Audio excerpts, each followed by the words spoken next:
di mana pelaku usaha restoran pesimis pembukaan restoran di pusat perbelanjaan dapat menumbuhkan laju bisnis restoran. Pasalnya jika masih ada batasan pergerakan kegiatan masyarakat, maka dipastikan laju pertumbuhan restoran tidak dapat meningkat. Sebaliknya, laju bisnis restoran akan dapat tumbuh jika adanya pergerakan kegiatan masyarakat dan keberlangsungan operasional pendukung di wilayah restoran tersebut. Kalangan pelaku usaha restoran yang tergabung dalam Perhimpunan Hotel dan Restoran Indonesia atau PHRI menyatakan pelonggaran yang diberikan kepada restoran di pusat perbelanjaan maupun di tempat umum lainnya tidak akan dapat meningkatkan laju pertumbuhan bisnis.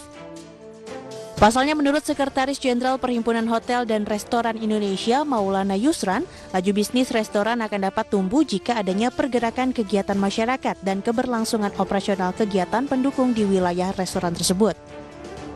Untuk itu, walaupun dibukanya restoran di pusat perbelanjaan, tetapi masih adanya batasan pergerakan kegiatan masyarakat, maka dipastikan tidak dapat meningkatkan laju pertumbuhan restoran.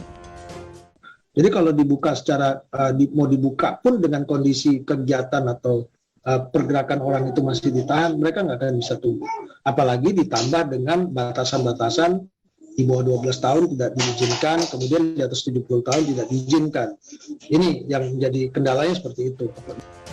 Di sisi lain, situasi PPKM level 4 yang diberlakukan tidak hanya di wilayah Jawa dan Bali, turut serta memberikan dampak terhadap seluruh bisnis hotel dan restoran di Indonesia. Tingkat okupansi kunjungan hotel dan restoran pun dipastikan hingga saat ini berada di bawah 10%.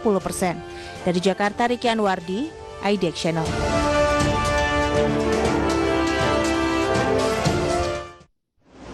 Ya, tentunya memang akhirnya pembukaan restoran di pusat perbelanjaan ini juga cukup dilematis begitu ya. Apakah kemudian hal ini bisa semakin mengundang masyarakat untuk kembali datang ke restoran-restoran yang ada di pusat perbelanjaan. Seiring dengan tadi cukup banyaknya persyaratan untuk bisa kita masuk ke pusat perbelanjaan sebelum kita akhirnya bisa menikmati suguhan di restoran tersebut. Dan ini memang akhirnya harus dipikirkan kembali bagaimana kemudian caranya untuk mendukung hal tersebut. Sementara mungkin Anda termasuk saya juga selaku masyarakat bisa memesan makanan bahkan secara online atau delivery order sehingga akhirnya memang tidak harus berkunjung ke restoran. Tapi kita harapkan memang ada jalan tengah ataupun jalan terbaik yang memang bisa kemudian mendukung pemulihan kembali dari bisnis restoran di Indonesia yang terdampak dari pandemi dan tentunya pembatasan kegiatan masyarakat, salah satunya PPKM level 4 yang memang masih berlangsung hingga saat ini.